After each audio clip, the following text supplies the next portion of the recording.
Imagine peace hanging by a thread, and a wedding being the only solution. Welcome to Fox Fanfiction. Today's story takes Naruto into the world of political alliances, unexpected vows, and Tsunade by his side. It had to be a joke, the preamble of a longer, more saddening situation that needed to be lightened beforehand. In front of her desk was a row of 6 people, the ones most affected by the negotiations. And behind them were their heads of state -2.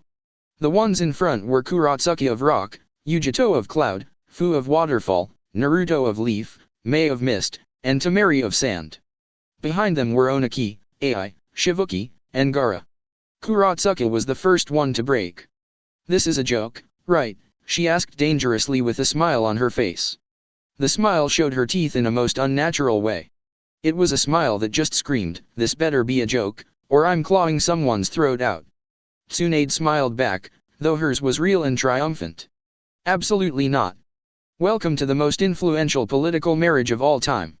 Yujito's jaw was rapidly clenching and unclenching.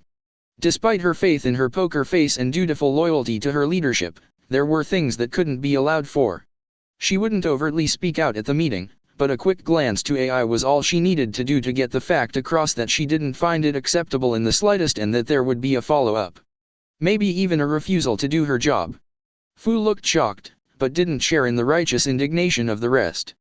It was unexpected, to be sure, but she was so used to talks in which she gave up at the very idea of friendship or voluntarily exiled herself into the forest, that the realization that she had a husband instead of a suicide mission was enough for her to not speak out at it. Mei looked, well, it was always hard to tell what she was thinking through her face. She had a smile that looked genuine enough, but anyone who knew her knew that that was a mask of sorts. Anyone who knew her well, knew that the mask wasn't necessarily bad. Some wore masks to hide their pain and sorrow. She wore a mask to do everything from hiding her intent to kill someone, all the way to playfully teasing her subordinates. Temari didn't know what to think. Her immediate thought was that of a certain lazy Nara who, well, they weren't dating. And it wasn't like she was crushing particularly hard on him. But still. She glanced at her husband. Absolutely not. No way. This couldn't work out. She wouldn't allow it to. Kurotsuki was already turned around in her seat and yelling at her grandpa, the third Tsuchikage. His face was steely and cold. He rebuked all of her efforts in denial by the simple order of, "Kurotsuki, sit down, and stop talking." Kurotsuki's mouth closed before her brain told it to. Her gramps was a stubborn old fool, but there was a reason why he was considered the strongest ninja in the village, not to mention his storied experience. He wasn't a man to upset when he got serious. She settled for crossing her arms over her chest and glaring at her husband out of the corner of her eye. Tsunade raised a single brow. She'd expected the groom to be the one who was most vocal. Perhaps that was just the result of his training with Jiraiya, but his face made her feel that was false. He was just staring at her desk with wide eyes and a frown marring his face. When he looked up and saw her questioning gaze, he didn't know what to say. "This is a joke, right?" he asked, reiterating Kurotsuki's previous question. "This can't be real." It wasn't quite accurate to say that she enjoyed seeing him like that, but he was long overdue for a reality check. Her face softened for him. "It's a long story. We'll dash." "Like fucking hell it's a long story," Kurotsuki shouted. "I don't know where you get off dash." "Kurotsuki!" Oniki barked out. Her nose flared in anger, but she was cowed back to silence. Tsunade waited for a beat or two to continue on. "Like I was saying, it's a long story, but the gist of it is that while doing paperwork, the fourth Hokage split his duties among various shadow clones. We theorize, but do not know, that the 4 marriage contracts came to him in this time, and he didn't double-check his memories for any discrepancies." Fu looked over everyone and did a quick head count. "I count 5. Mei leaned over to meet her gaze. "I heard what was going on and put my hat into the ring too. I hope you don't mind." It was clear through her tone of voice that she didn't really care whether they minded or not. Naruto squinted his eyes. His nose crinkled up. "But why me? I still don't understand even a little bit of what's going on. I just got back to Konoha this day. I haven't even been home yet." Tsunade was somewhat expecting this and already had an answer cocked. "Naruto, for what purpose do arranged marriages hold in the elemental nations?" He shrugged. "To strengthen bonds. Smaller countries do it all the time." To make alliances and stuff, right? Tsunade nodded. And how many different headbands do you see in the room right now? Naruto checked around himself a few times. 5.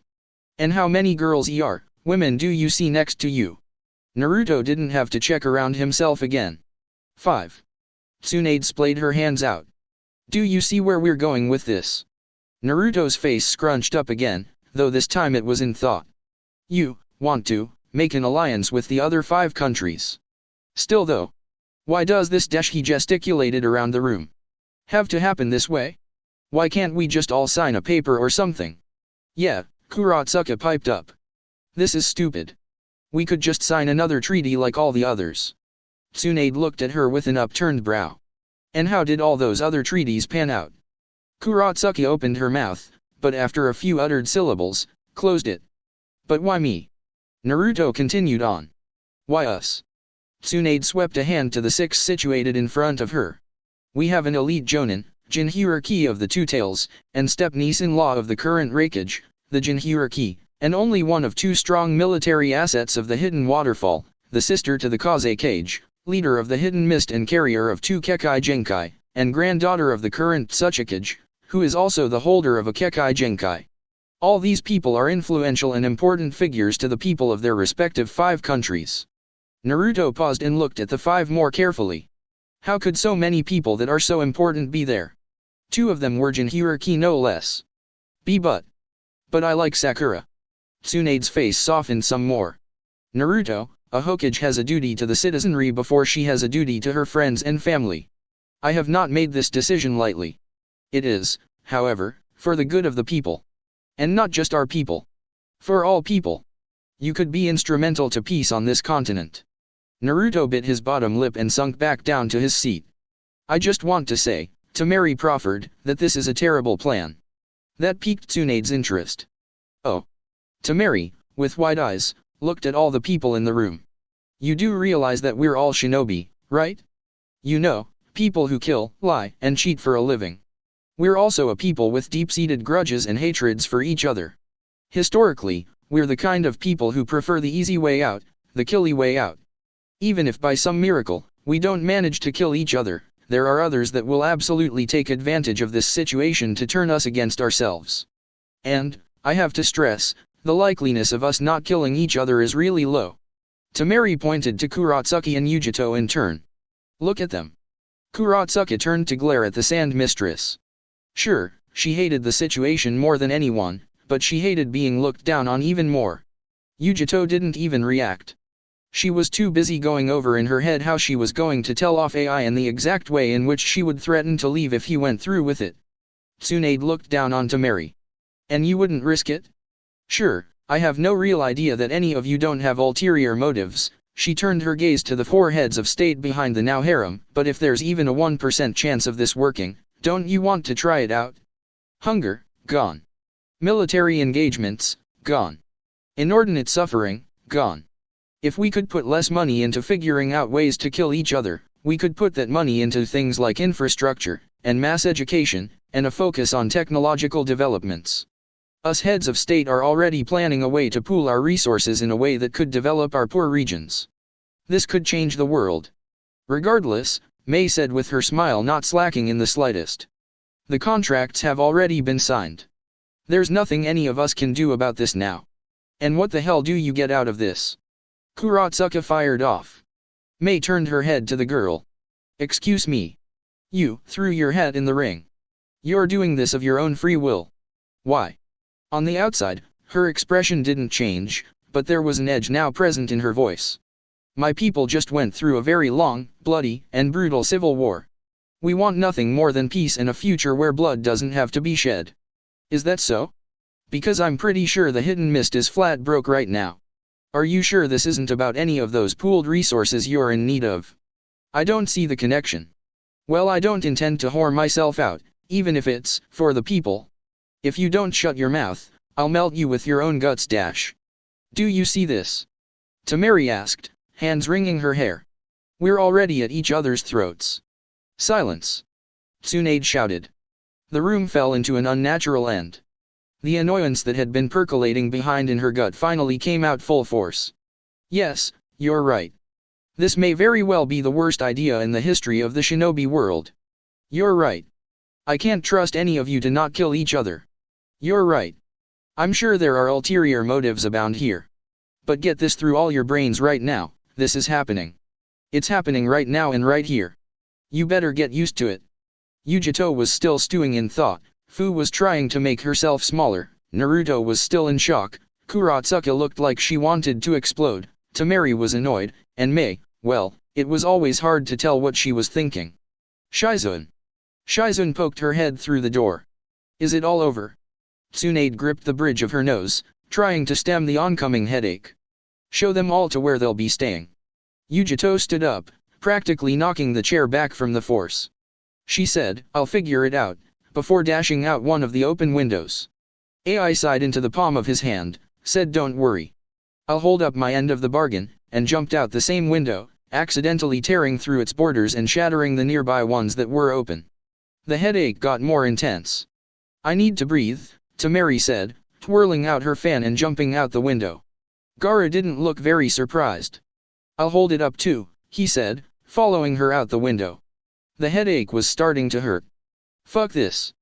Kuratsuka said before shooting out the window. Oniki grumbled something indistinctly as he went after her, but it probably had something to do with him holding up the bargain as well. The headache began gripping her skull. Naruto stood up.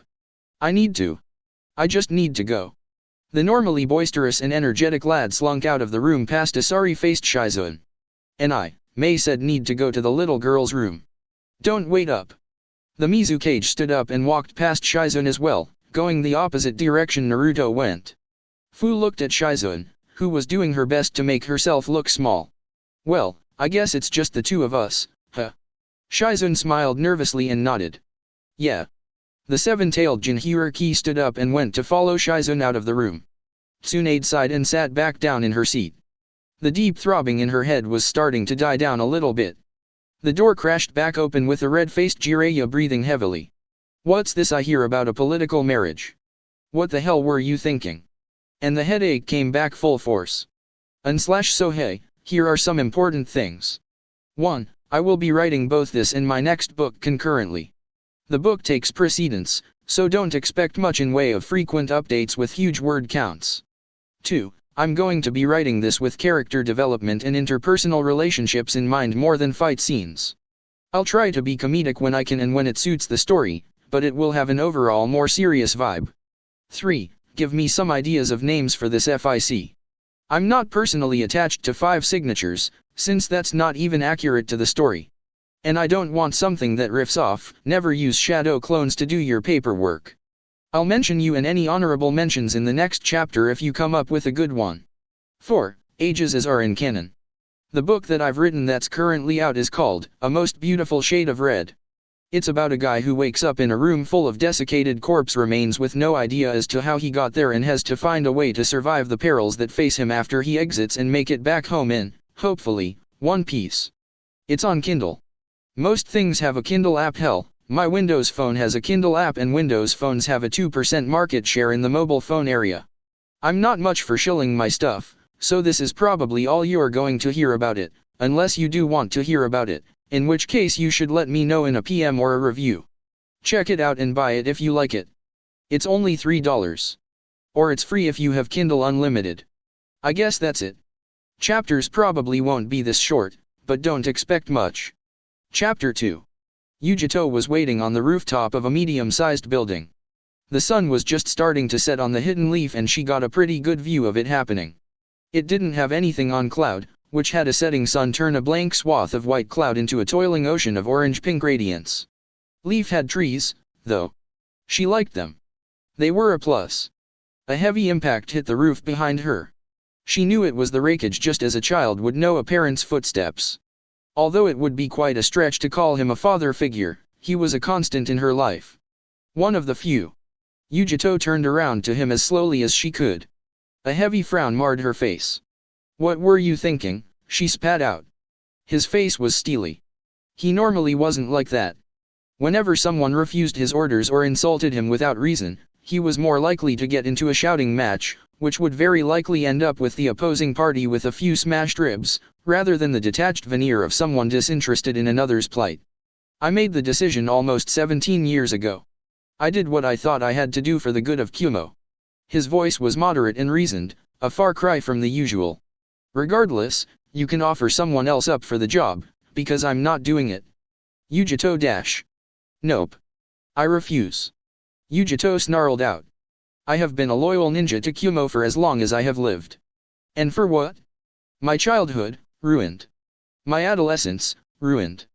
Christ, things have only just started to get better for me. And you want to do this? I've trained until everything hurt. I've borne the hatred of the village. I've lied, killed, and stole for the good of the village, and this is how you repay me? By just shucking me away like a useless noble with a penchant for linen rather than steel. No, I refuse. AI didn't do anything for a very long time, and when he did, it shocked Yujito to the core. He got down to his knees, touched his forehead to the cold, dirty ground, and said, "I'm sorry." Yujito stared at him with wide eyes. It was like watching a rabbit try to hunt a bear. Completely foreign, confusing, and somewhat pitiable to watch. News of the fourth Hokage having a baby reached me at a time when my brother was just getting used to being a Jinhiriki. In all honesty, I still didn't trust the demon containers. There were others available to the job, others that were more within the age range, but I wanted you gone. I thought I would have too much on my hands trying to get my brother to stay with me without having to worry about you as well.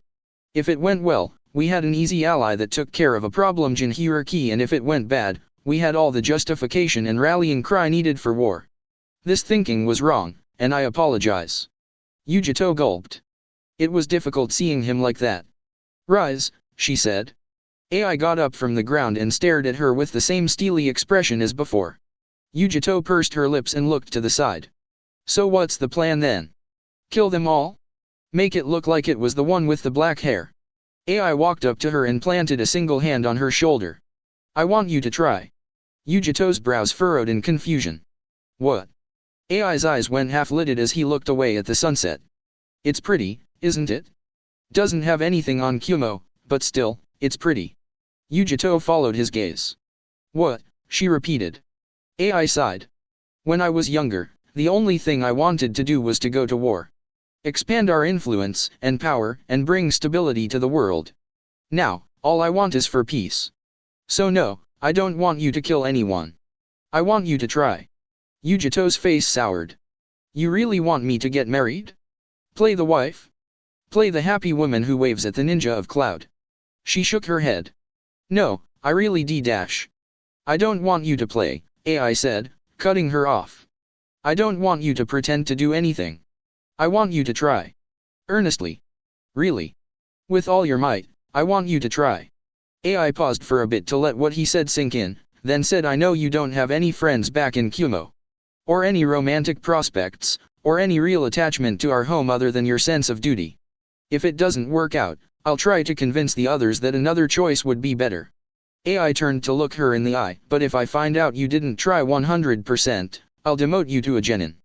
Yujito pursed her lips again. Matatabi had been strangely silent.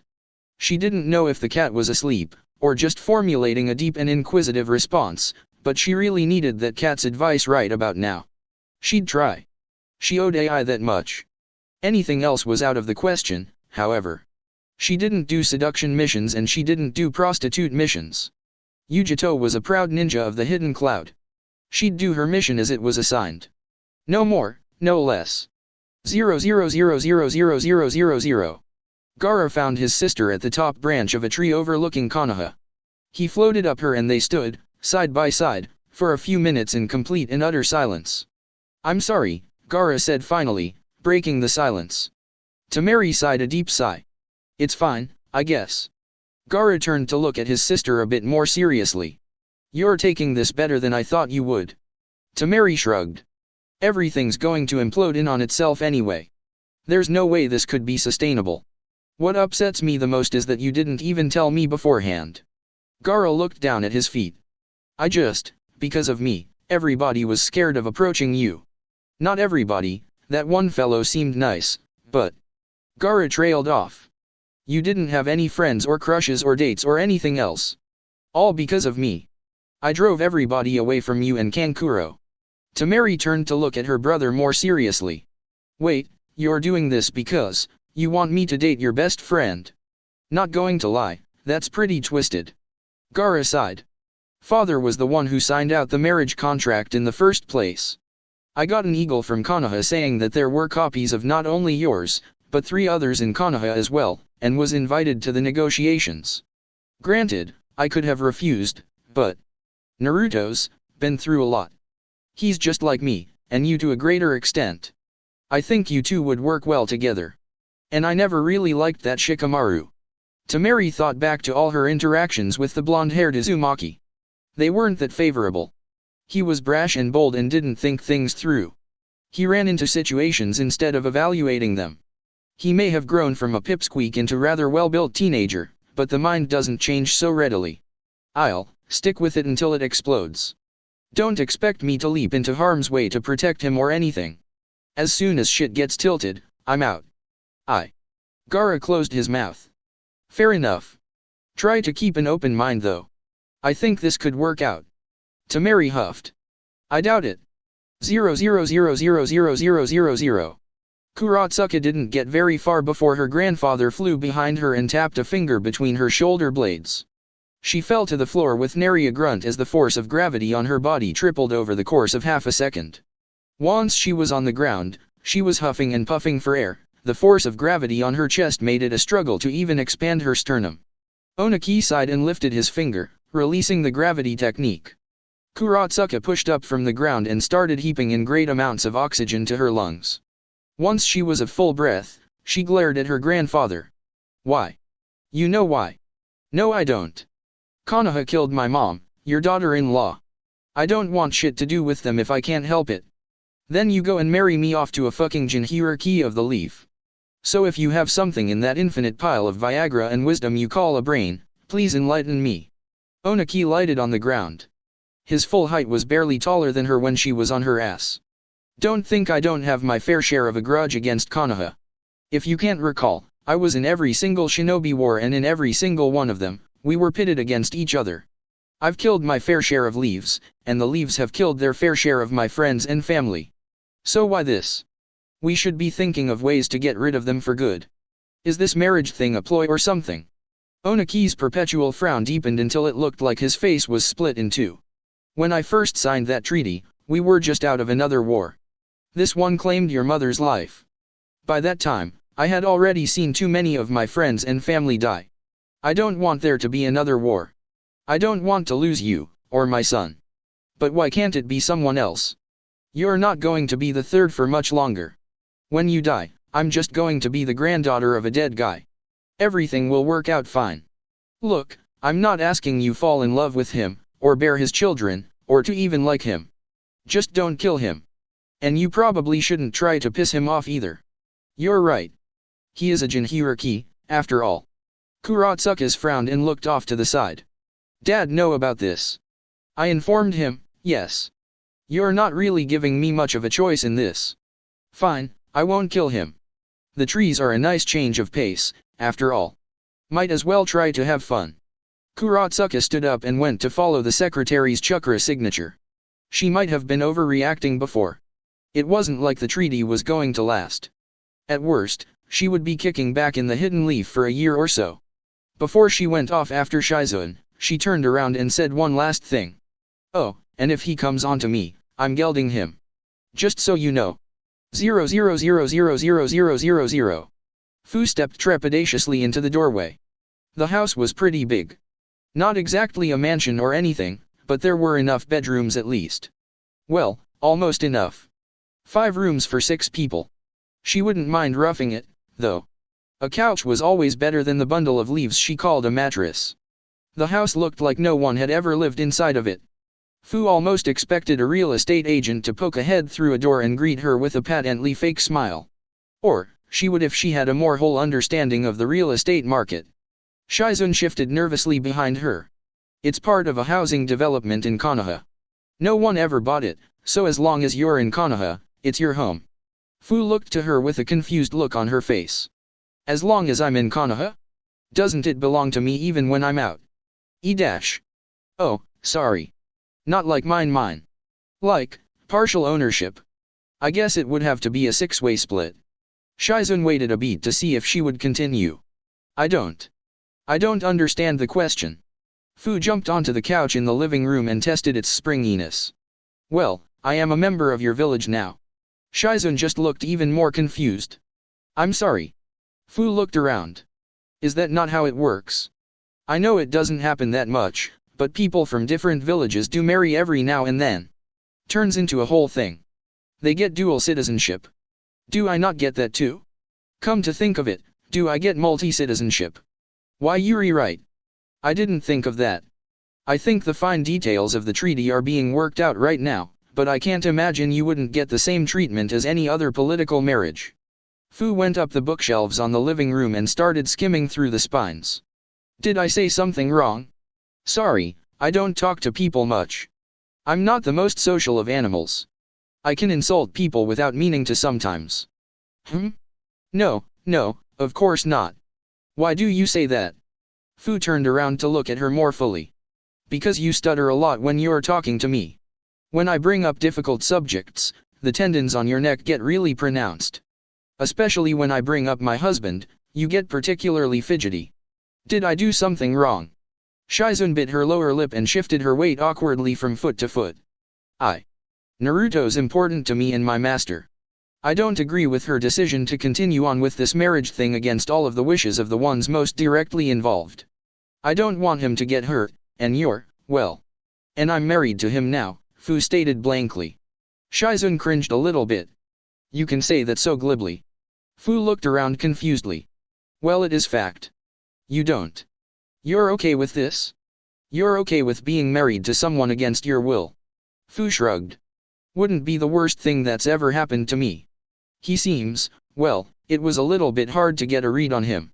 He was pretty shaken up. But at least he doesn't seem like a bad guy, you know. He's a very kind person. Once he decides you're important to him, he won't let go of you.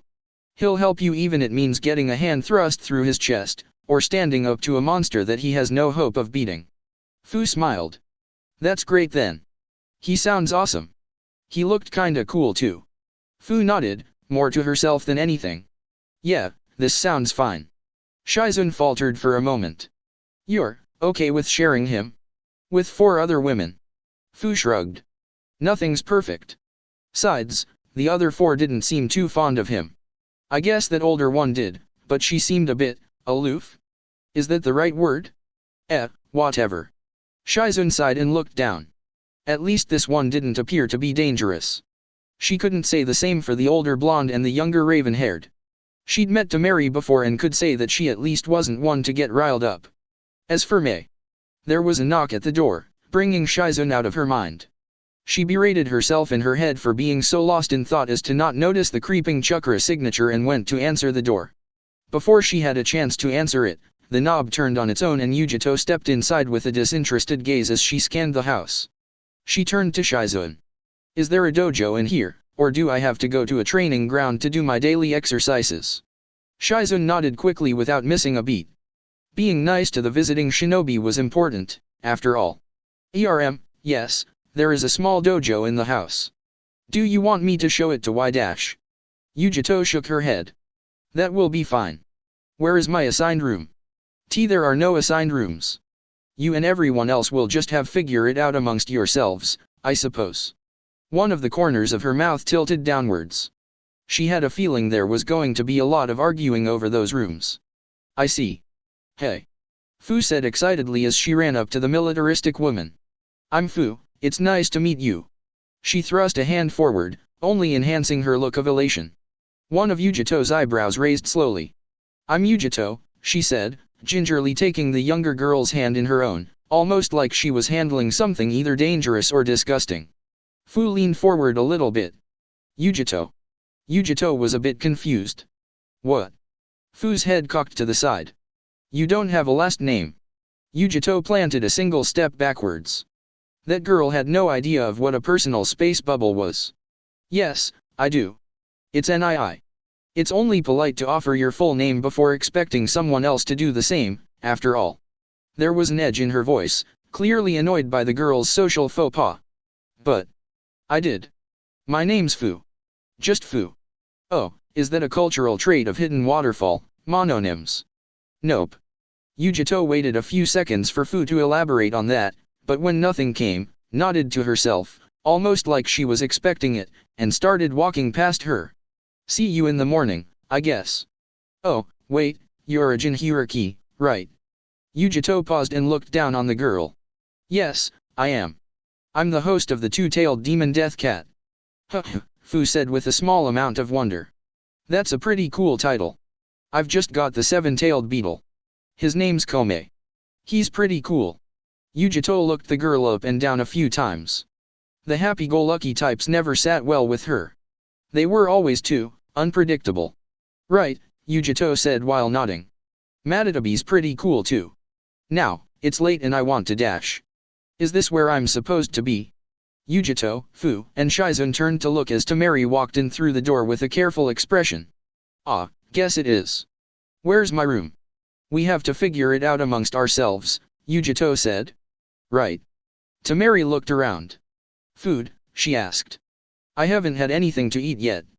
The refrigerator is stocked, Shizun said. Great, Temari said hungrily, making a beeline to the larder. Yujito was fine going to bed as she was, but if there was tasty food to be had, she had no excuse for not being a part of it. Fu just followed the two of them as they made their way to the fridge. I'm sure Tsunade needs me, Shizun said, making her way to the door. Please don't do anything terrible to this house.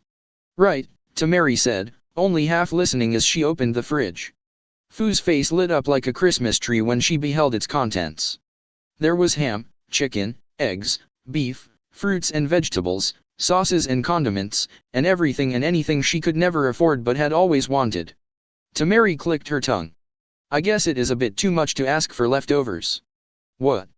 Fu exclaimed boisterously. How can you be upset by this? This is so awesome. There's, like, pig and cow and chicken and ketchup. Freaking ketchup. And there's a whole bottle of it. Fu bolted forward, grabbed a hold of the leg of ham, and slapped it on the table behind them. We're going to eat this. No, Yujito said, grabbing the meat just as quickly as it was out and putting it back in the refrigerator. Do you know how long it takes to prepare meat of this size? It's already around 9.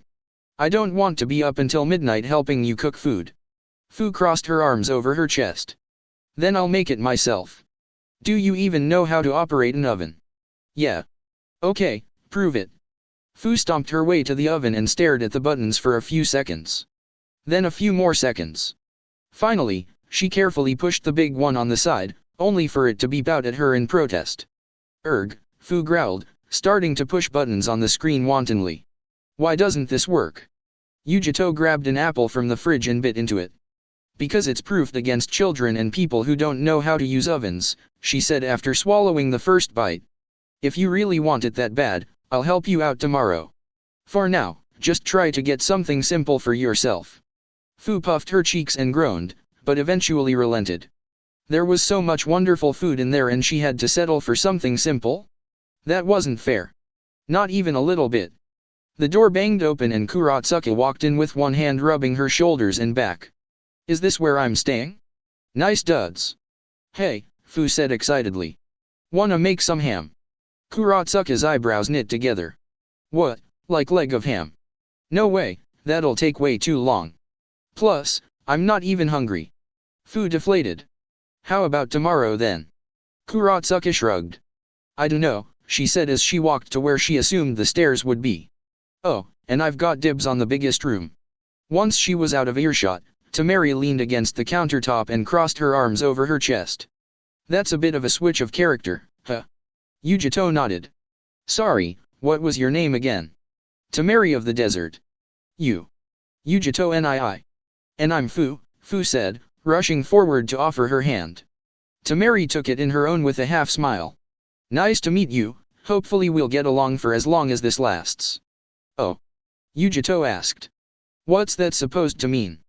Temari's eyebrows rose. You're kidding, right? There's no way this lasts longer than a week. Either someone's going to try to kill someone else, the populace will riot, or, I don't know, something. Now that I think about it, you didn't look too happy about this either. Why are you suddenly okay with it? Yujito breathed out slowly. I'm not okay with it, but AI said he's not going to force me to do anything I don't want to do. So, I'm trying. Trying. Yujito shrugged. Mostly, I'll just do my best not to hurt anyone. Apparently AI really wants peace. Temari nodded. Huh, so does my brother. Both of them stood there for a few seconds before what they processed truly sunk in. Wait. Yujito said slowly. She turned to Fu. What about Shivuki, what does he want out of this? Fu shrugged. I don't know. It was kind of a surprise. He was always a pacifist, though. I don't think he has ulterior motives. So. Temari turned to look at where Kuratsuka went off to. On the presumption that you two are telling the truth, that means that Cloud really does want peace. Sand really wants peace. Waterfall really wants peace.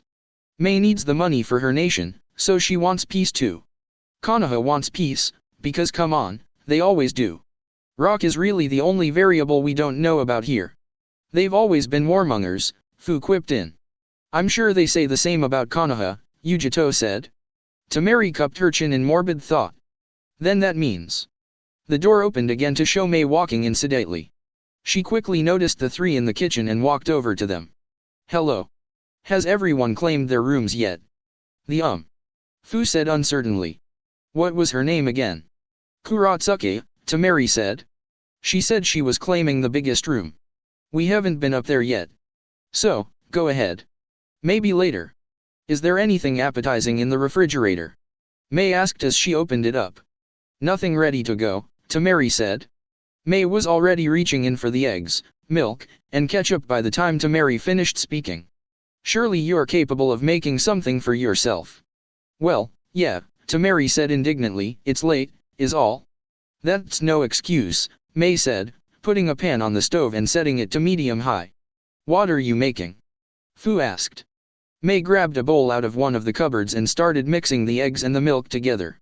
An omelette, she said. Oh, can I have one? Of course, Mei said with a smile. Temari leaned next to Yujito while the other two were busy conversing. There's a chance that this could be permanent, couldn't it? Yujito toyed around with the notion a few times in her head. Fuck. 000000000. Naruto was in a dark room. He'd tried to turn on lights, but the electricity had been cut off. That was okay though, he could see the room he was in fairly well from the light of the moon coming in through the main window. His chest was gripped with confusion and sorrow at what he saw, or more accurately to say, what he didn't see. All of his furniture was gone. His pictures and their frames, his plates, his chairs, his bed, even his clothes from off of their hangers. And he'd spent so long getting the place in immaculate shape before he left with Jiraiya. Now it was all gone. There were even little outlines on the ground from the change of worn to not worn flooring that showed exactly where the articles had been. That had to be the worst part of it. That he could just barely make out what might have been what was supposed to happen. Naruto sat down on the hardwood floor and cupped his chin in his hands. His room had a good view of the monument, and now that was all that the room had. He had nothing left. He didn't know how long he had been sitting in the emptiness of his apartment, but it was long enough to see the sunset and the moon change slightly in position. The door to his apartment opened up. It wasn't an intruder. If it had been, he wouldn't have heard the footsteps coming up behind him. They were heavy and made the floors creak under their weight. Hey Naruto, Jiraiya said with uncharacteristic somberness in his voice. You okay? Naruto sighed into his hands. I don't even know what I don't know. Jiraiya sighed as well and sat down next to him. Apparently, the fourth Hokage signed different documents before you were born that put you into an arranged marriage with 4 other girls from 4 nations, all hoping for a political marriage with his unborn son. Tsunade thinks it was because he was doing paperwork with shadow clones and the proposals all came at the same time. About 2 months ago, Oniki unearthed his and brought it forward to Tsunade. When they looked for the copy kept in Konoha, they realized that there were 3 others. She sent word out to the other 3 nations without expecting an answer back, and got one from all 3. Mei, the new Mizukage, got wind of it and put herself forward as a marriage candidate. They've been figuring out the details for about a week now before you showed up. Naruto took a second to absorb and dissect the information dump heaped on his head. There was one thing that stuck out in particular. Something that wasn't accounted for. But, why me? Why sign that before I was even born? Jiraiya took in a deep breath and let it out as slowly as he could. That wasn't something he'd wanted to bring up ever, if it could be helped. He was going to figure it out eventually, especially with all the diplomatic bullshit going on, so, no time like the present to rip off a band-aid. The reason why, is because the fourth Hokage, Minato Namikaze, well, he was, your father. Naruto was deathly silent for a fairly long time before looking up to Jiraiya with his eyebrows scrunched up. What? He asked. Jiraiya sighed, but said nothing more. But that doesn't make any sense. Why would he put the Kyuubi in me? Why did I have to live like an orphan? Why didn't anyone tell me? Naruto shouted the last part out, tears flinging from his cheeks. This can't be real. This has to be an illusion or something. Jiraiya patted him on the shoulder. Small, silent sobs started to rack Naruto's chest. No one really knows what happened during your birth. The only thing we know for certain is that the Kyuubi got out and your parents killed themselves protecting, sealing, and saving you from it. The reason the third and I never told you was because, well, let's just say that your father racked up a lot of enemies in his lifetime. You would have been in danger. And also, I think your father would have preferred it this way. He would have wanted you to be seen for yourself, instead of the son of a hero. Everyone only saw me as a monster, Naruto spat out bitterly. Jiraiya looked down on Naruto more seriously. Naruto, listen to me. Minato, your father, could have led the Kyuubi back into your mother, but he didn't. He could have sealed it into something temporarily so that I could dispose of it properly, but he didn't. He could have done any number of things that didn't involve you with the Kyuubi, but he didn't. He sealed it into you. I think it's because he saw something that day. I think he had a plan when he put the Kyuubi in you. Naruto was silent for a few seconds. Led? It was in my mom before me. Jiraiya grimaced. Yes, you're the third in hierarchy of the Kyuubi. The first one was Mito, the wife of the first Hokage, and the second one was your mother. Naruto sniffled loudly and wiped the tears from his eyes with the cuffs of his shirt. My mom. What was she like? Jiraiya leaned back, propped up by the palms of his hands on the hardwood floor and gazed at the monument faces with Naruto. She was a terrific woman, he said with a smile. I think you mostly take after her. She was brash and bold, she didn't take no for an answer, she loved you more than the world. 000000000. Naruto opened the door to the well-sized house as slowly as he could. Emotionally, he felt like shit and he was tired enough to want to fall asleep on the nearest soft-looking surface. Even so, he made sure his steps were silent and that his grumbles remained within his head. He didn't know if the others were in the house yet, but it was always better to err on the side of caution, especially when dealing with emotionally charged females with a wide array of potentially lethal ninja techniques. He made a beeline for the couch.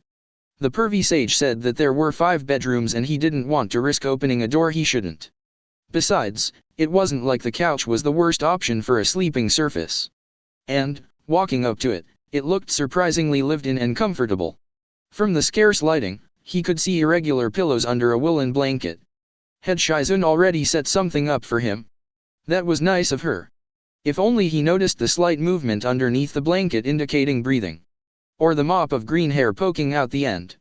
Because if he did, he might have reconsidered falling down on top of it face first, trying to enjoy the sensation of a free fall into the comfortable cushiony embrace of a welcoming bed. What he got instead was landing on the bony body of a teenager underneath a thin blanket. Fu shrieked, punched and kneed him in the chest and gut, scrambled out from under him, and called her signature technique, double water swords, to her hands. Naruto grunted, first from the surprise, then from the pain, and slipped off from the couch, cradling his torso and trying to get air back in his lungs. The entirety of Fu's eyes had turned orange, a sign of her Baijuyo chakra getting mixed into her body, and her breath was ragged and full of adrenaline. As she realized what had happened, the orange of her eyes leaked back into place and her breathing normalized. What the hell? Naruto hissed out. That girl packed a hell of a punch. I should be asking that. Fu yelled out in a harsh whisper. What did you do? I didn't know anyone was in the couch. Naruto whisper yelled back as he slowly got to his feet. Fu dispelled her water swords and sat down in a nearby chair. You're a ninja, right? You should have noticed. Her voice mellowed out into a soft utterance. Naruto pulled himself onto the couch in a sitting position and rubbed his sore chest. I've been having a day, all right? And why were you on the couch to begin with? Fu shrugged. There are only 5 rooms. Someone has to. Yeah, and it's usually the guy that does that.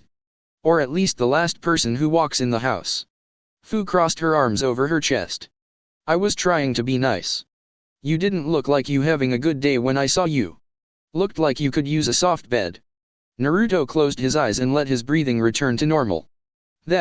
Thanks. But I'm not the only one. You're not having the best day either, are you? Fu shrugged again. I've had worse. You too, right? I mean, you did just get married to 5 beautiful women, one of which is a bodaciously awesome person. Fu smiled at the last part, putting it in as soon as she thought of it with a thumb pointed in her direction in a bubbly smirk. Naruto smiled too, even if it was a bit strained. At least someone thinks so. And, yeah. I think you're right. This isn't the worst day I've ever had. I've just gotta think positively. Fu nodded appreciatively and a small, somewhat tense silence fell over them. Well, Fu said, putting her hands on her knees and standing up. First things first, my name's Fu. Nice to meet you. She extended her hand out to him. Naruto smiled and clasped her hand in his own. Nice to meet you too. And, thanks, I guess, for not killing me. Can't say the same for the others. Naruto muttered the last sentence under his breath, though Fu still heard it. She sat down next to him. They're not that bad. Yujito's nice. A bit cold, but she's nice deep down. Tamari's pragmatic, I guess. Mei's, she's honestly a bit scary. Scary in a good way though, if that makes sense. And I haven't talked to Kuratsuki yet. But I don't think you have to worry about her. She's more bark than bite, I can tell. Naruto smiled tiredly. And you are nice. Nicer than you should be. Fu punched him lightly and unsurely on the elbow. She wasn't sure if that show of affection was too familiar or not. We are going to be seeing a lot of each other. We might as well make things good, right? Naruto smiled, this time a tad bit more sincerely. Yeah, you're right. What's all the racket? Naruto and Fu whipped around to see Yujito walking out of the hallway as silently as a cat. That was kind of a delayed response, Fu said. The ruckus happened about a minute ago.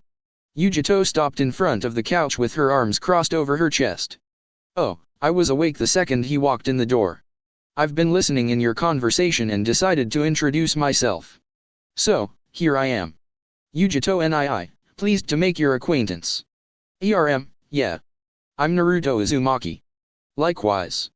Yujito leaned back and looked towards the kitchen, where she read the clock off of the oven. Shit, only midnight. Wrong? Fu asked. Yujito smirked. I think you actually won the lottery with the couch, because our friend from Rock snores like you wouldn't believe. I barely fell asleep when you walked in. Sorry, Naruto said helplessly. I didn't mean to. Yujito walked to the chair Fu had been occupying previously and sat down. That's alright. It gives us a chance to talk. I was a bit brash before in the office and I apologize for that. This isn't a good scenario for anyone to be in and my acting like a child only made it worse. You don't seem like a bad person, but in our industry, looks can be deceiving. So I'll make this as clear as I can be right from the start. We're now married, but for all intents and purposes, those are just words. They hold no meaning. I don't know you and you don't know me. You aren't entitled to anything from me. If you try something that I deem inappropriate, I will not hesitate to react in a most brutal and redemptive way. Do I make myself clear? Naruto sat stock still for a few seconds before leaning over to Fu slightly and whispering, "You sure she's nice deep down?" Fu broke into a chortle and Naruto quickly followed. That is, until there were razor-sharp, outstretched fingernails scraping his jugular. Yujito's face hadn't changed at all, even in the position of her practically threatening his life. I'm glad you find it funny. I do not. I just want to emphasize my position on this matter. The fingernails retracted, allowing Naruto to breathe without the fear of accidentally cutting open his neck. Without another word edgewise, Yujito walked back down the hallway and further into the house out of sight. It was like the darkness enveloped her. Are you sure she's not the scary one? Naruto asked quietly. Fu shrugged.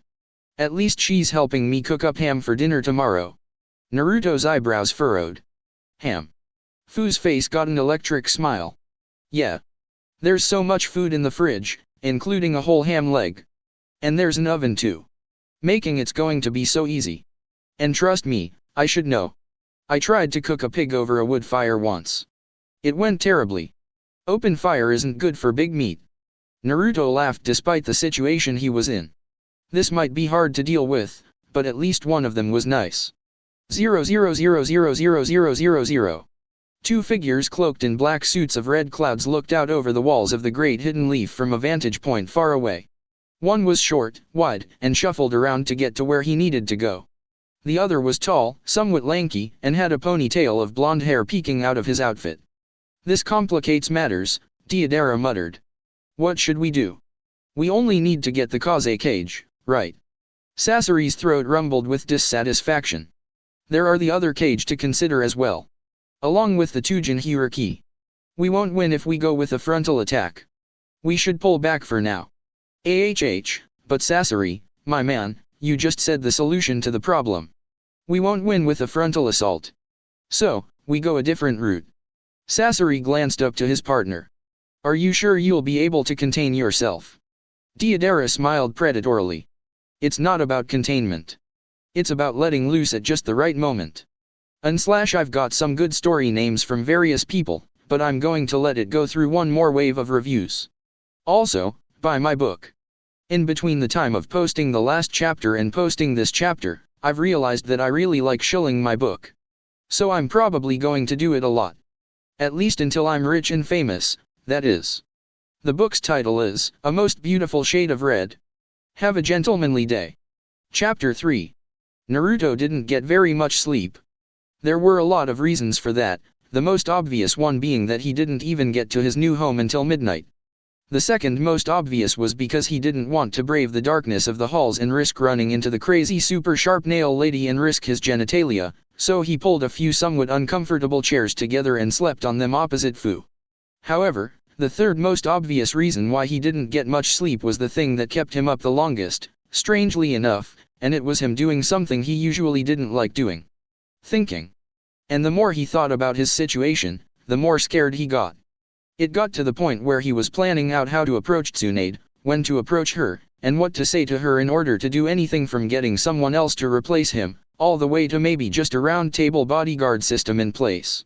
Futile as it might have been, and even he knew it was, he was mostly doing that to actively not think about the huge bombshell that was dropped on his head by his mentor. He was the son of Minato Namikaze, the fourth Hokage, and Kushina Uzumaki, the second Jinhuriki.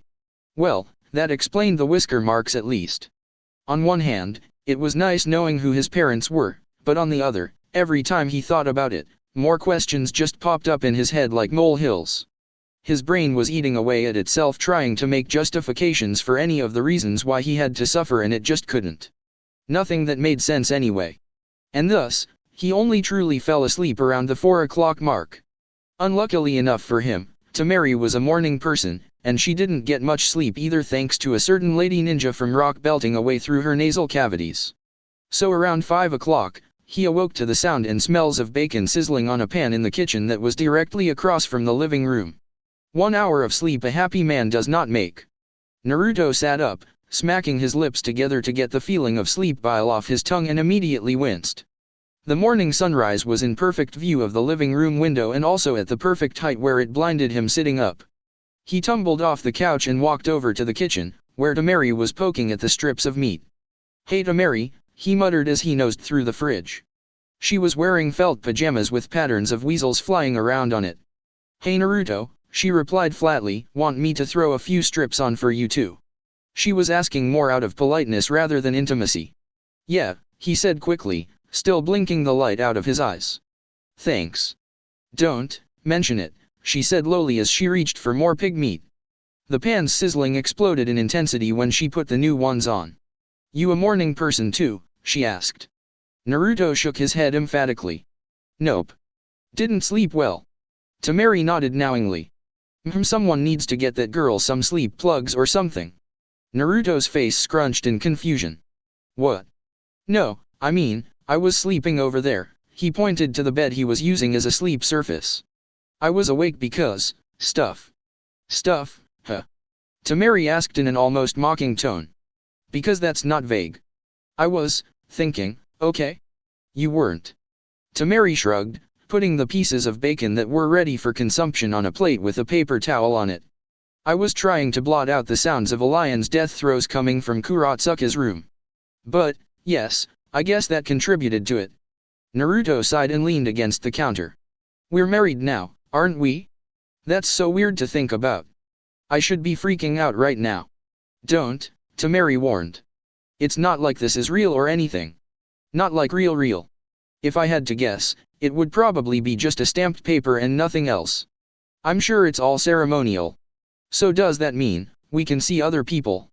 Naruto asked, his hopes starting to raise. If that were to be the case, then the political marriage would mean nothing to him, not really. He could still date Sakura, save Sasuke, and become the Hokage without any problems. Tamari paused and stared at the bacon.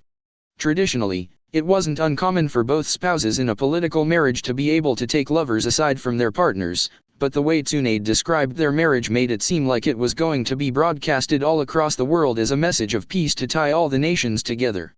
Would they be able to see other people? Maybe, she replied noncommittally. May might know.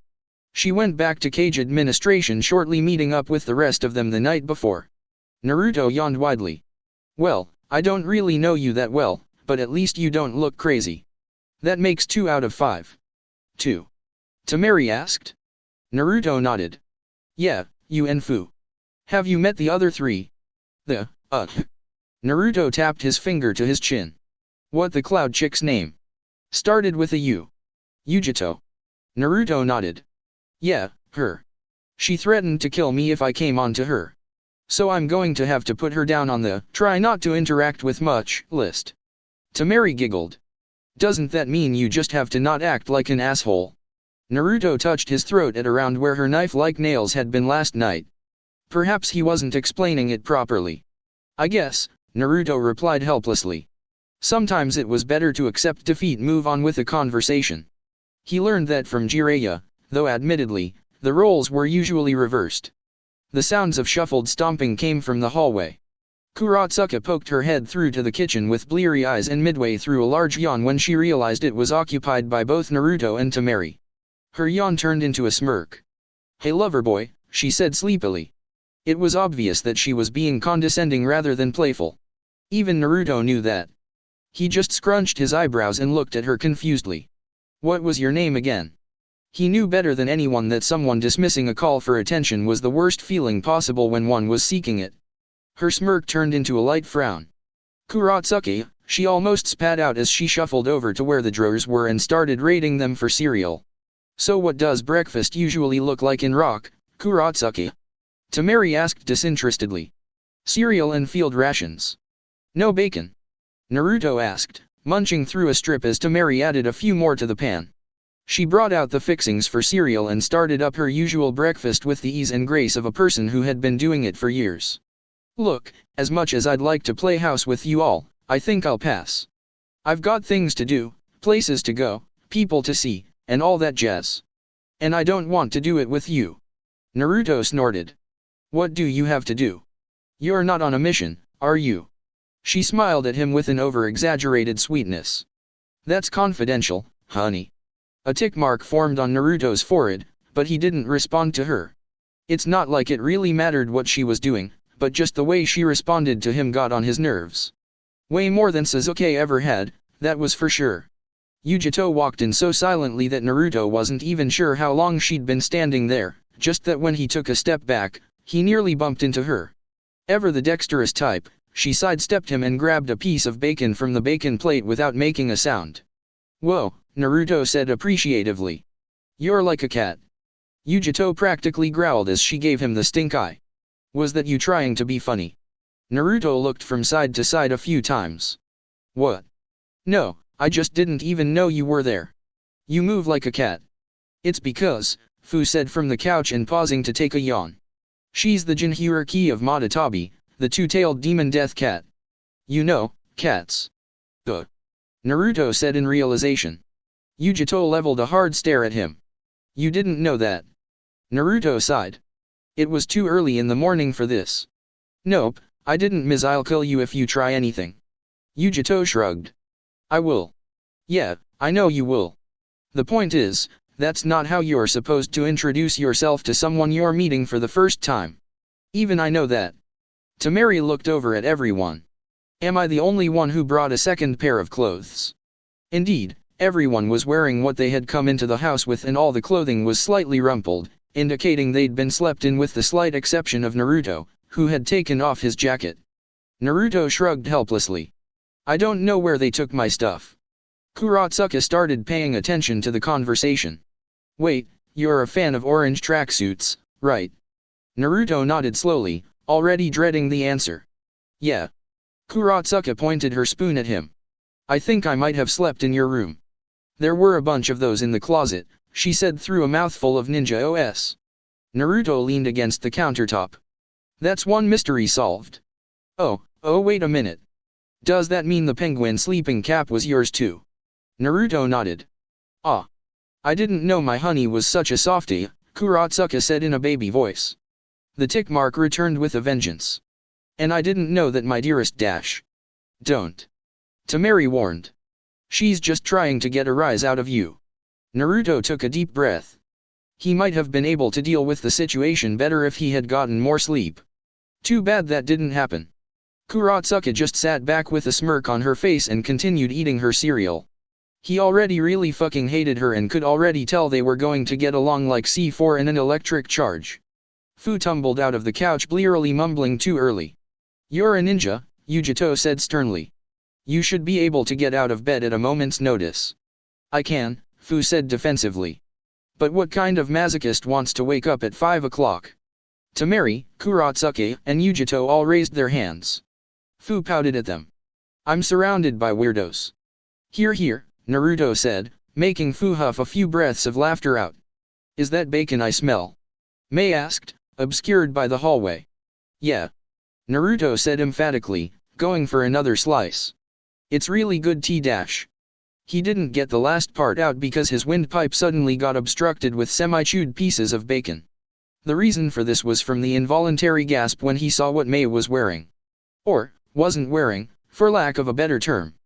Because Mei was a woman who was used to sleeping and living alone, she had thusly not packed suitable sleeping attire that covered her body very effectively. She had also forgotten to put her normal clothes back on that morning. Basically, she was wearing a nightie so sheer that it was encroaching on lingerie levels. Yujito started patting Naruto on the back to help get the meat out of his throat while he hacked away. Kuratsuka whistled appreciatively. Is that part of the Kekai Genkai too? She asked lowly, pointing her spoon at the two mammaries. It seemed Mei didn't hear that snippet as she approached and opened the fridge like she wasn't practically naked. Fu was staring at Mei the whole time as she did it with wide eyes.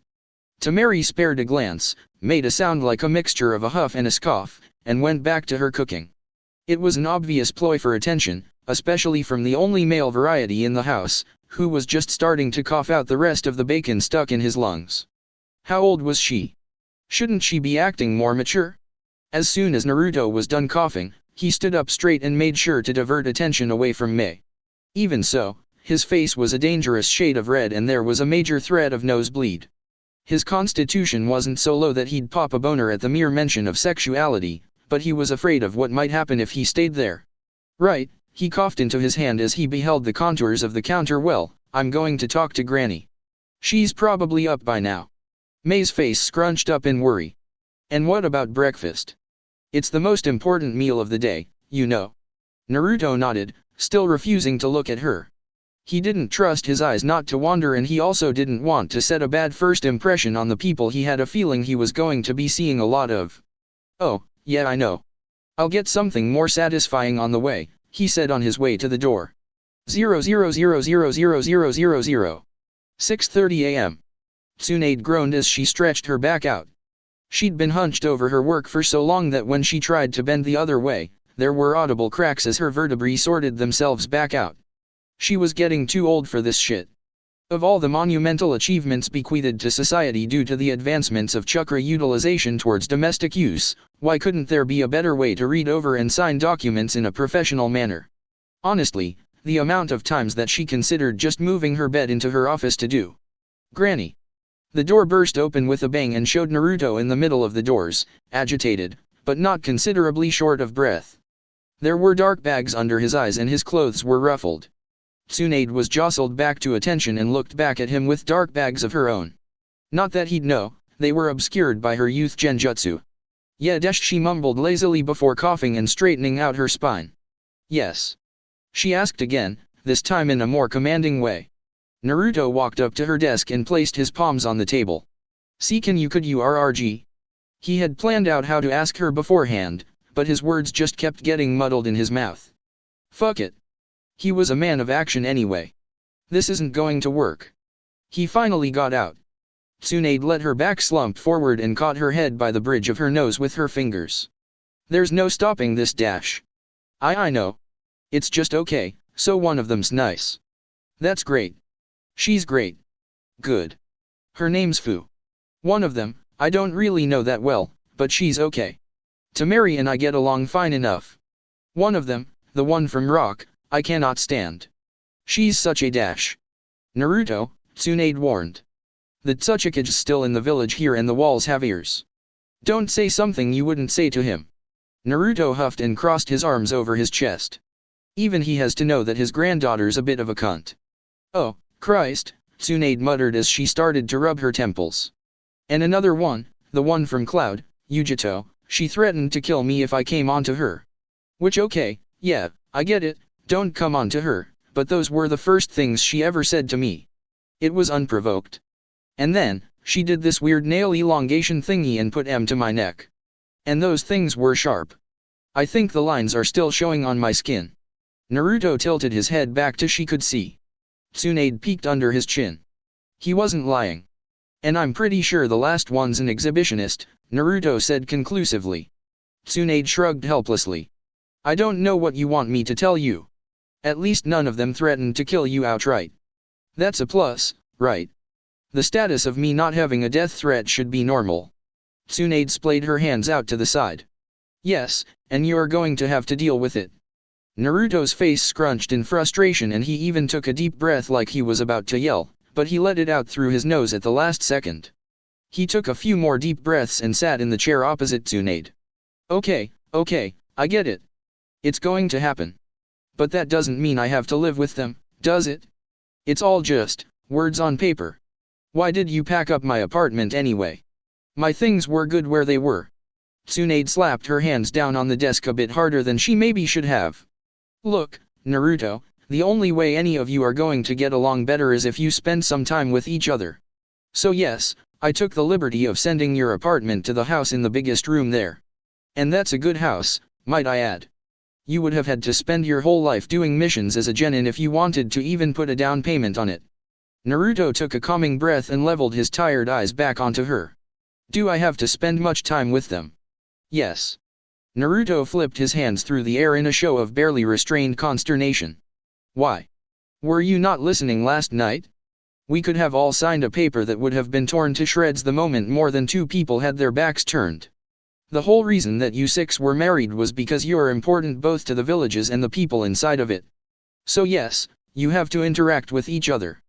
Because if our ninjas see you six living together and they know that you all haven't managed to kill each other, then they might think, maybe our mortal enemies aren't so bad if they're managing to keep the violence to a minimum, . So I just have to act. Please don't. You're bad at acting. Just don't kill them. I know you. You won't do that because you're a good person. You're the person I put my faith in, after all. Naruto lowered his gaze. There was a bit of shame rising from his chest. See, can I at least see other people? Naruto asked lowly. Tsunade sighed and looked down on him with a sort of combined fondness and moroseness. I'm sorry. During the deliberations with the rest of the Kage and Shivuki, we decided it was in our best interest to not allow mistresses and the male equivalent among the participants of this marriage. Naruto sort of crumpled in on himself from the combined exhaustion, stress, and emotional trauma. It just kept getting worse and worse. Next thing she was going to say was that he wouldn't be able to try and bring Sasuke back. Tsunade opened her mouth to speak, to which Naruto suddenly pointed a finger at her face and said no. Forced marriage or not, I'm bringing Sasuke back. This isn't going to stop me and I don't care what you have to say about it. Tsunade's eyes colored with a hint of amusement. That's okay, you can do that. I was going to ask how you slept last night. Naruto sighed and leaned back in his chair. Bad. Like, really bad. Like, only an hour of sleep bad. Tsunade leaned back as well. I only got 2. Though that was only because I was up with the rest of the cage, making changes to our agreement. Why didn't you get sleep? Naruto shrugged helplessly. How could I? Just found out I'm being forced into marriage with people I don't know. I got to the house late and I didn't want to wander the halls because I was scared I'd get my balls cut off by the scary woman with the long nails. And to top it all off, I just found out my dad was the 4th Hokage, who sealed the collective hatred of humanity in my gut for reasons unknown, but thought to be of good nature.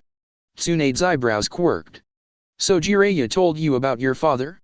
Good. I wasn't sure he would go through with it. Naruto splayed his hands helplessly. Kinda wished I knew all along, but, whatever. I don't have the energy to be angry. Tsunade looked behind her to check on the status of the sun. Speaking of energy, the official announcement is going to happen at around noon to the whole of the village. Could you do me a favor and make sure the other 5 make it on time? Naruto's eyes went half-lidded. You were going to refer to them as my harem, weren't you? Tsunade let a bit of her exhaustion show through. It was a long night, she said, as if that was a perfectly reasonable excuse. Naruto got up slowly, gave her a somewhat mocking salute and exited through the door. 00000000.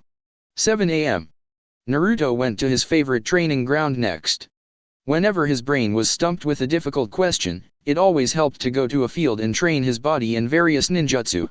Because even if he didn't make any progress on a brain problem, it was heartening to know that at the end of the day, he'd made progress on at least his combat potential. His ninjutsu arsenal might have been sorely lacking to the common bystander, but it wasn't to him. He didn't need a huge amount of ninjutsu that were really only effective in certain situations because he had the most important ninja tool in the written history of shinobi. He had versatility. Though many might laugh at the mere concept, it was Naruto's mind that was his greatest asset. The thing that got him through most of his encounters with life or death was the ability to think up a solid battle strategy on the fly with limited information, a shit ton of improvisation. The fact that he was unpredictable was the reason why he was a person who was difficult to defeat in battle. Thusly, Naruto's training usually revolved around him training his body and schooling his mind on how to use shadow clones or raise non differently. Sparring with himself was actually shockingly useful due to the fact that he got the knowledge of what he did wrong with a punch to his face, either giving or receiving. Unlike other people, who often trained in a specific way or style of fighting, he just focused on fighting. Yujito alighted on the ground in perfect view of him doing just that, fighting with himself. It was amusing to watch him beat himself up, so she stood just under the tree lean, practically invisible under the shade of the leaves. A 1-on-1 match turned to 2-on-1. Then 2-on-2, 3-on-1, 2-on-3, 3-on-3 and so on. When she felt like she had a firm grasp on his fighting style, she walked out of the tree lean and towards him. By the time she was noticed, there was practically a war going on between the Narutos. The main Naruto undid the jutsu and stood, sore and tired from the sparring, and looked at her. Yeah? He asked. He had taken off his shirt and was practically drenched in sweat. Any bruises that were forming were in the process of getting healed right before her eyes. Her healing factor might have been impressive due to her status as a Jinhuriki, but this was just insane. Yujito's eyes didn't move from his. I came to your village's training grounds to do my daily exercises. I sensed your chakra and came over. Naruto was watching her like a man in front of a tiger who he had been told by his friends was friendly, but he wasn't really sure if they were telling the truth. Her voice wasn't quite monotonous or disinterested, but more detached than anything else. Like she was doing she didn't want to do, but was doing it anyway. Talking to him was like eating vegetables to her. Right. Naruto said as he took a step back. What, do you want a tour or something? Yujito shook her head. No, just curious about you. We're going to be spending some time together, so I figured we should establish a rapport. What's a rapport? Yujito closed her eyes and let out a small sigh. Let's call it an understanding of sorts. You threatened to kill me, Naruto stated with a deadpan. I was setting a boundary. Is that what they call it in Cloud? A small, sort of dangerous smile flickered on her face for a fraction of a second. I wasn't sure what kind of person you were, or are, for that matter, so I erred on the side of caution. I wouldn't want to kill you if you tried something you shouldn't, after all. Do I look like the kind of guy who'd do something like that? Looks can be deceiving. And sometimes people are like an open book. You see how my face looks kind of annoyed? That means I'm annoyed, Naruto said condescendingly. Yujito took a while to formulate her answer. Too many thoughts flickered through her mind that she wanted to say but knew that she probably shouldn't. No, she was the adult in their situation. She had to be mature. In the end, she decided to go with the best policy, honesty. Her face hardened as she said, I'm trying my hardest here.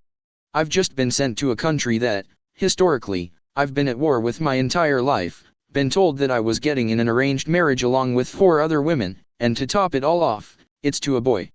The fact that I'm here at all, trying get to know you better, is only because I want to be sure of where we stand, so I know how to act moving forward. Naruto bristled at the boy comment.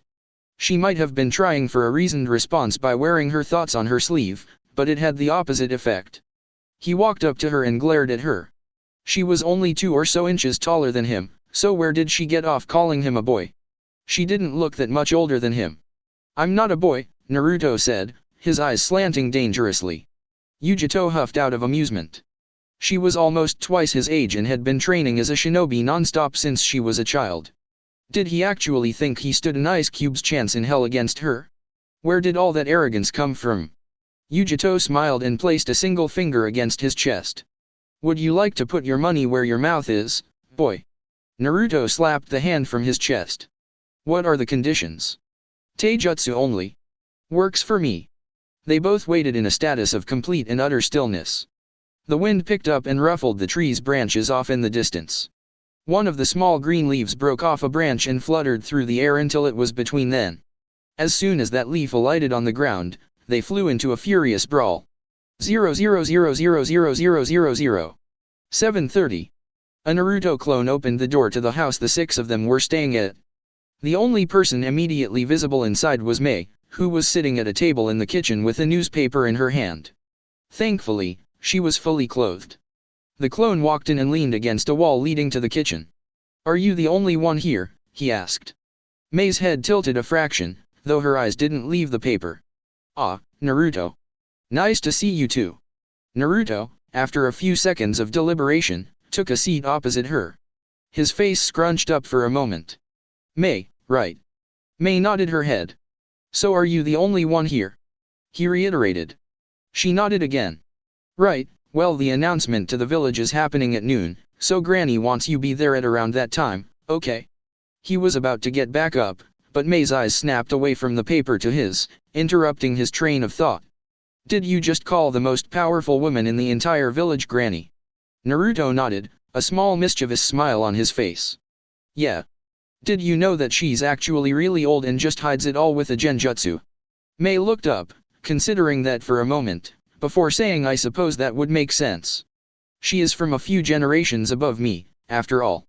However, Naruto, you should know that women are sensitive about their age. If you call them Granny, it could hurt their feelings. Naruto sighed into his palm.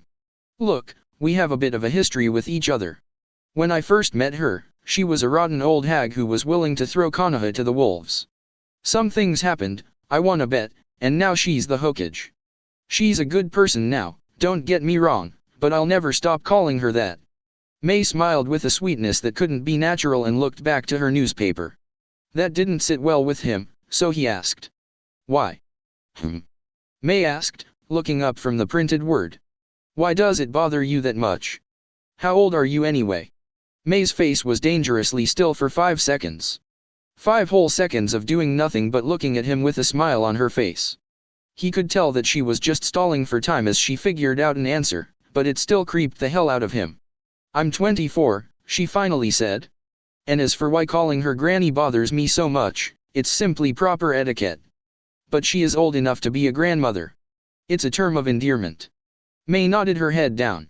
Still though, it's nice to be considerate of the feelings of others. Naruto let the subject go with a tired shake of his head. He was never going to understand women. So you're 24 then? Honestly, I thought you were older than that. The paper in her hands crinkled with a suddenness Naruto wasn't expecting. It deformed the entire section she had been reading. Naruto didn't have to be a detective to know that he accidentally pissed her right the fuck off. Naruto's brain started working overtime. Why did that just happen? What had he said that made her angry? The only thing he talked about was her age.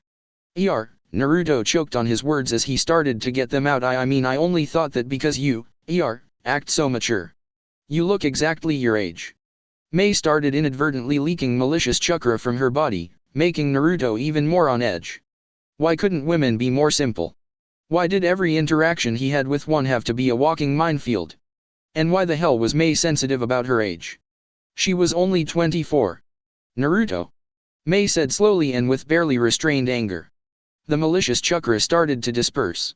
I understand you have a crush on one Sakura Haruno, correct? She asked, changing the subject.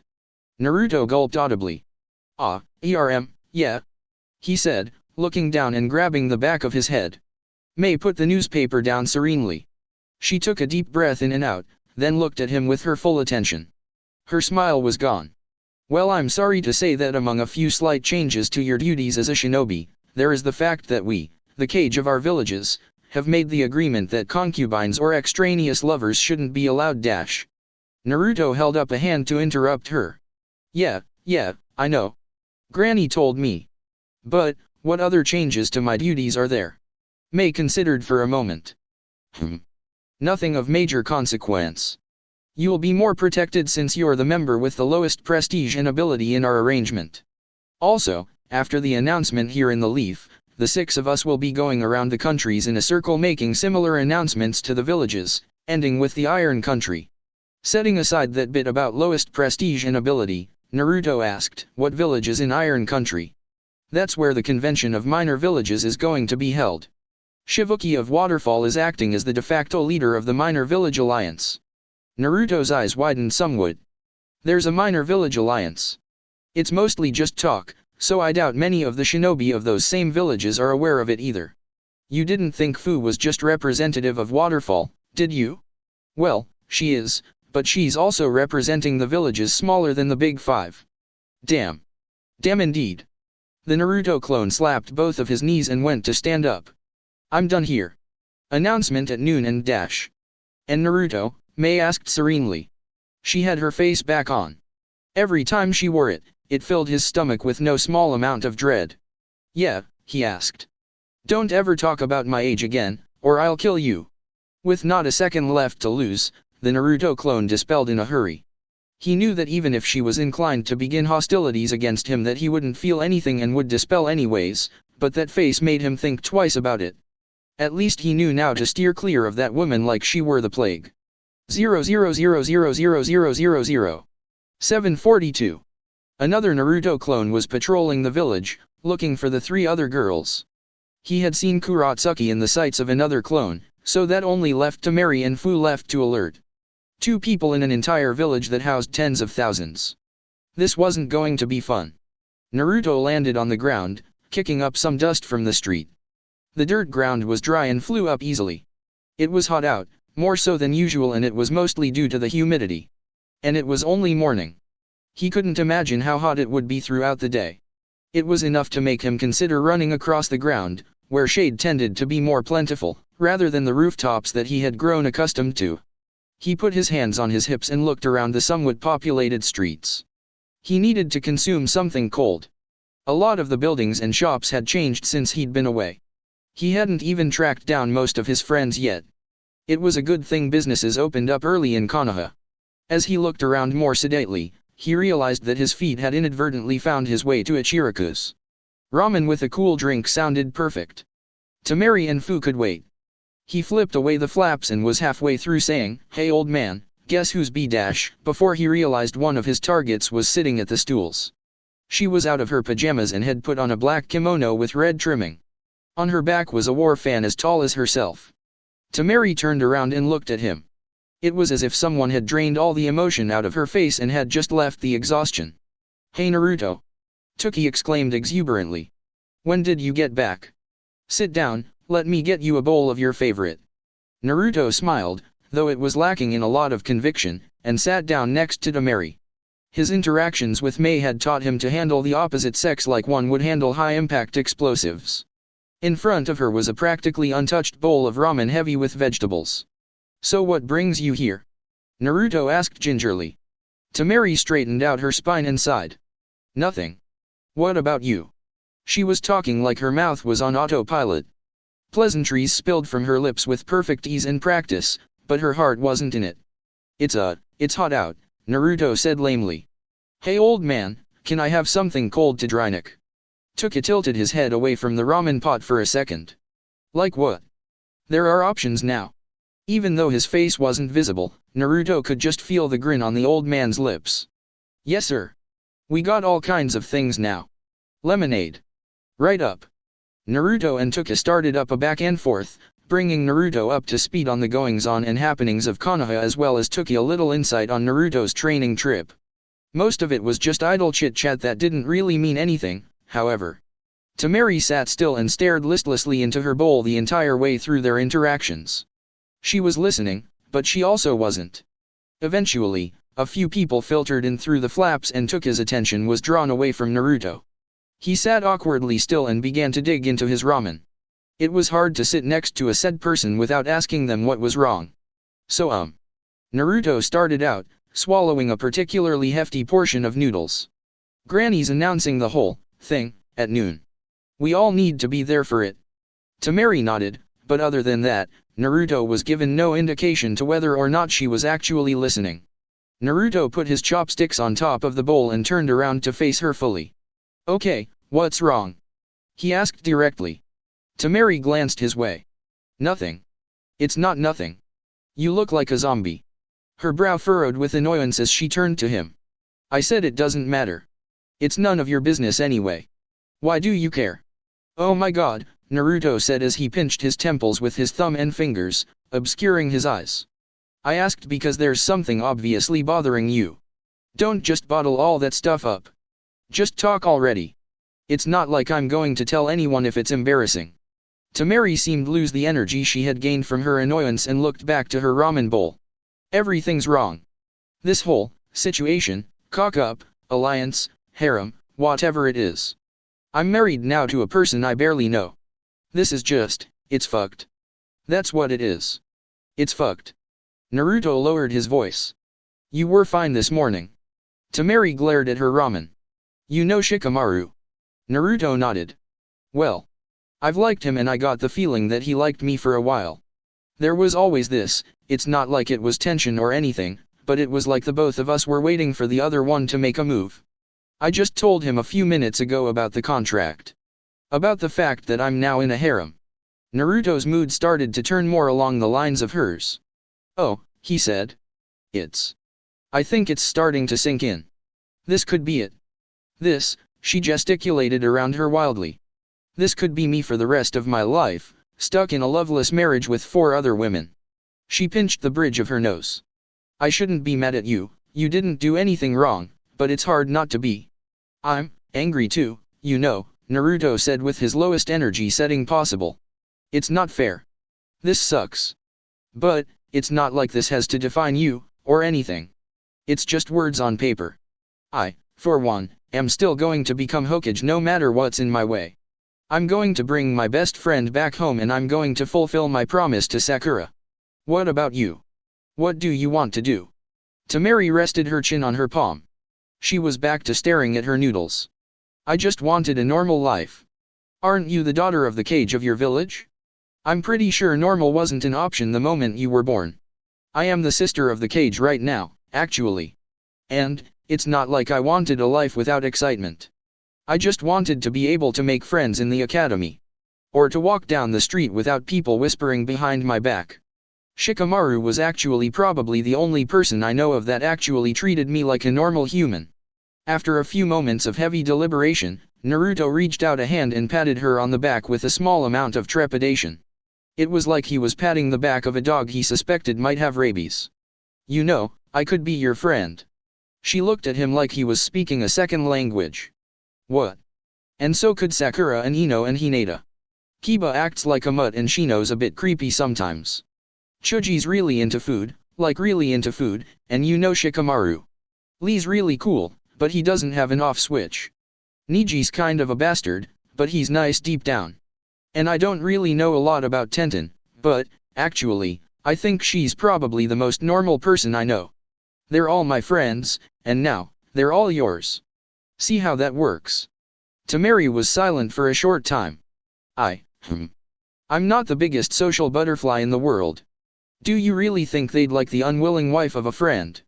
Naruto grinned a little bit. You're selling yourself short. You're a lot easier to talk to than any girl I know at least.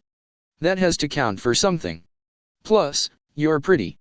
That always helps. A huff of laughter escaped her lips. Yeah, okay. She took in a deep breath and let it out slowly. I guess you're right. I wanted to sulk about this a little bit more, but you're right. Life isn't over. I can manage this. Temari picked up her chopsticks and stirred the noodles around in the broth. There were worse people she could end stuck together for the rest of her life with. She didn't know whether or not unending optimism was going to get old in the long run, but it was better than pretending she didn't exist at least. And then the Naruto clone dispelled without warning. 000000000. 740. Naruto first saw Kuratsuki as she was standing out in the streets trying to decide between two shops. 1. A run-of-the-mill shinobi outfitter, the kind that bought stock from all over the world and sold it rather than having a specialization in clothes, armor, weapons, or what have you. And 2. A civilian fashion store with predominantly female summer clothes on mannequins visible through the windows. The shinobi store's insides were dark with lots of blacks and grays, while the civilian shop was white with pinks and light blues. Deciding between the two was like deciding what kind of day you were going to have. He didn't know why, but seeing her try to decide between the two stores had him wait before he confronted her outright. Such indecision on her part was sure to result in something fun and regretful, right? Something he could hold over her for as long as she lived. Her fists clenched hard before she decided on the civilian store, hiding her headband in a pocket. Naruto followed her through the door after he put on a transformation to make him look like Naruto. Kuratsuki only got about 5 steps in before a woman in a store uniform walked up to her with a patently fake, toothy smile and asked, "Hello, are you looking for anything in particular?" Kuratsuki's head was on a swivel as she superficially looked all over the store. "Why yeah, no, I'm just looking." She spoke like she was nervous, or even worse, embarrassed. It was a far cry from the brusque girl he almost got into a shouting match only an hour or so ago. Kuratsuki walked stiffly over to the women's section and stared at all the dresses on the mannequins. Not knowing that she was being watched, her face went through the gamut of expressions. From apprehension, to judging, to surprised, to thoughtful, to wary. She always ended up going back to a one tucked away to the side, a modest white summer dress with a simple pattern. She stood in front of it for a very long time, biting the insides of her cheek before she finally got a replica near the model and fast walked to the changing room. Oh, this was perfect. The foul-mouthed tomboy had a penchant to the more stereotypically feminine pursuits, and better yet, was ashamed about it. Naruto wasn't going to let this go. He was going to tease her relentlessly. Maybe then she would think better about bad-mouthing the prankster king of Konoha. In fact, ideas were already running through his head about how to prank her to hell and back. Naruto grabbed a random dress and followed after her, getting into the dressing room adjacent to Kuratsuki. Kuratsuki really put new meaning to speed. She was in there for all of 5 seconds before coming out of the room. He'd even been planning on making rustling sounds as if he were putting the dress on. Realism was what sold pranks, after all. The boy transformed as a woman poked his head out to see Kuratsuki standing at the opposite end of the dressing room, where there was a semicircle of mirrors arranged so that she could see all angles of herself. Kuratsuki busied herself with looking into the mirrors with a few backward glances and straightening out the dress. Her face had a mixture of apprehension and fear, like she was scared someone she knew would pop out of nowhere and see her at an embarrassing state. Too bad for her, that was exactly what was going to happen. Naruto walked up behind Kuratsuki and clapped a hand on her shoulder. No, your stance is all wrong." Kuratsuki visibly recoiled from the clone's touch. "And you are?" she asked, very irritated that anyone had acknowledged her as existing at that moment in time. Naruto smiled. "Names, Sakura. Haruno Sakura." Naruto's name was too similar to Naruto and they already had a resemblance going on, so he made it up on the fly. Kurotsuka scrunched her eyebrows together. Sakura, that sounds familiar. It's a common name here. Huh. Kurotsuka seemed to buy that excuse and turned back to the mirror. Her eyebrows were still scrunched, but more out of consternation than suspicion. What were you talking about? You're trying to impress a boy, aren't you? First confusion, then an unwillingness to tell the truth because it would take too long, and she was talking to what boiled down to a stranger went across her face. Yeah, sure, let's go with that. Anyway, what's wrong with my stance? Naruto backed up and looked her up and down. You're too stiff. You look like you're about to pounce on someone. Kurotsuka nodded and bounced on her heels a little bit, taking in deep breaths of air. Yeah, I guess you're right. How do you do it? Like, look, girly. Naruto smiled. He almost felt bad for what he was doing. Almost. First try smiling. Kurotsuka did, and it looked bad. Bad to the point where Naruto had to use all the willpower he had not to burst out laughing. Okay, that's good.